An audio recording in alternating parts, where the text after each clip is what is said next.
So in assessing the chest and the lungs of the patient, first is we need to assemble and prepare all the needed equipment such as the stethoscope, the gloves, the mask, the tape measure, and lastly is the skin marker. Then, identify the patient by looking at the tag name bracelet, the patient's bed to avoid medical errors and to confirm if the procedure that will be done is appropriate to the client.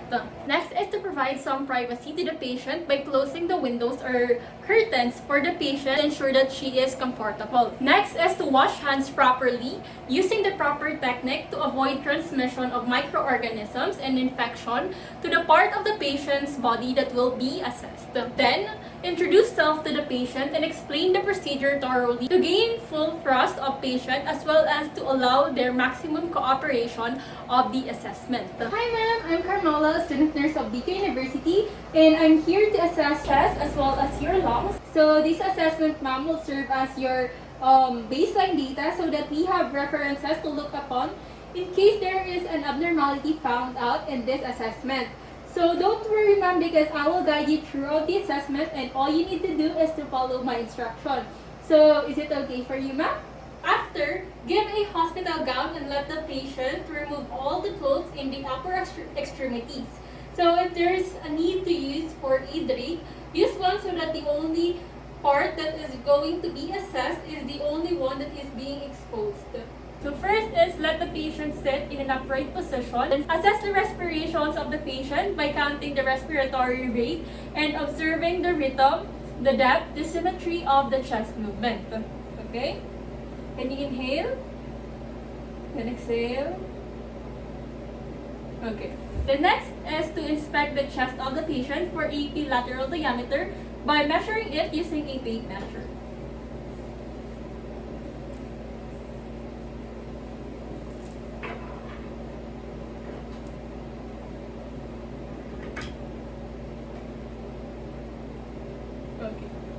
Then the costal angle or the angle formed in the intersection of the costal margins and the angle at which the ribs enter the spine.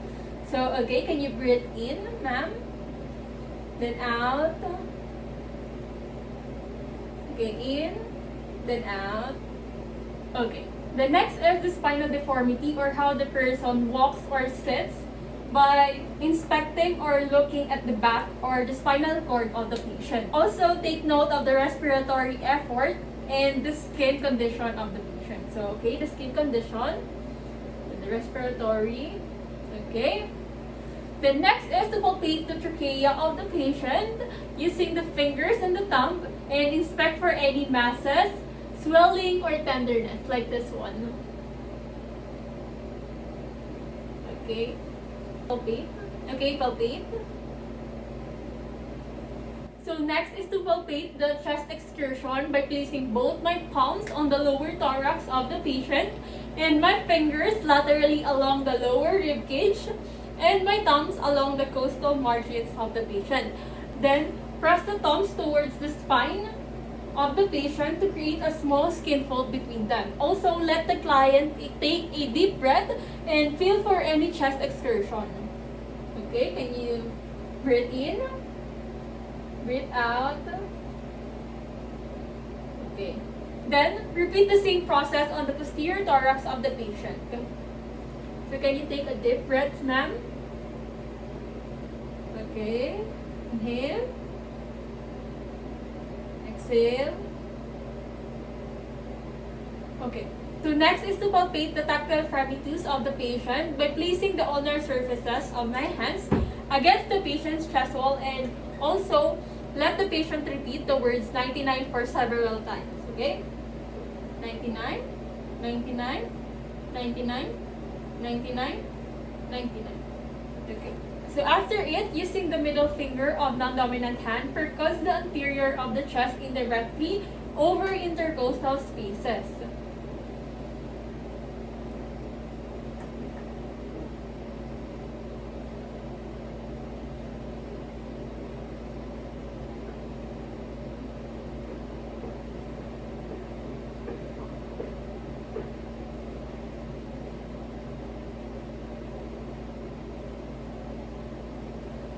Okay, then repeat the same process on the posterior side of the patient.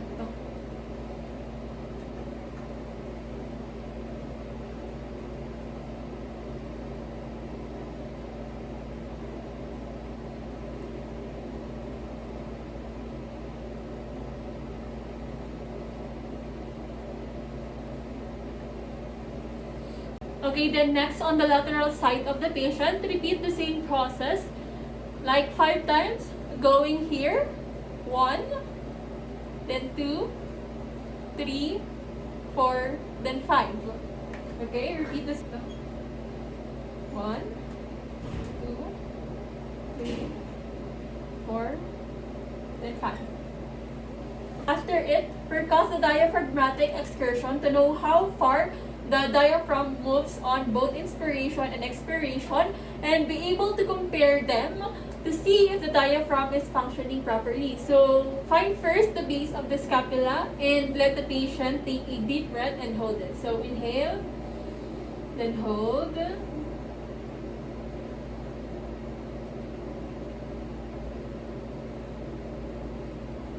Here.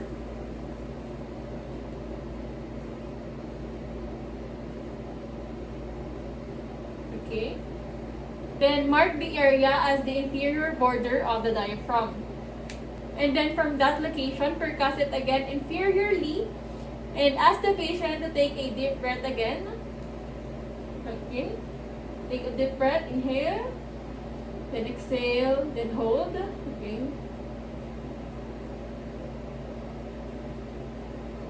Okay. Then mark it again.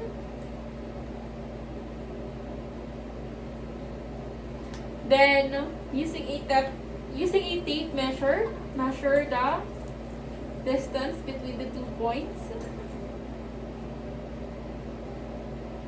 Okay. Next is to auscultate the chest using the diaphragm of the stethoscope. This one, since the diaphragm is best for transmitting high-pitched breath sounds while letting the client take a full deep breath sounds and listening to each parts completely.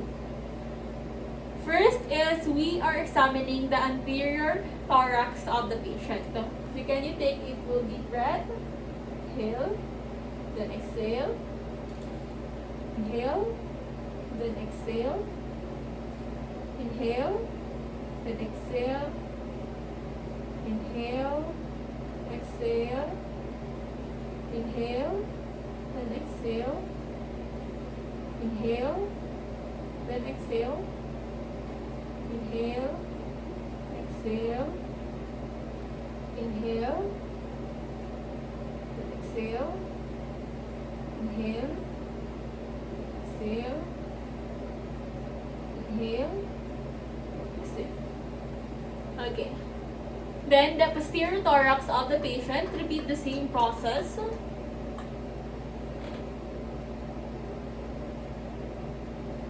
Inhale, exhale, inhale, then exhale, inhale, exhale, inhale, then exhale, inhale, exhale, inhale, exhale, inhale, exhale, inhale, exhale, inhale, exhale, inhale, and exhale, inhale, and exhale, inhale, and exhale.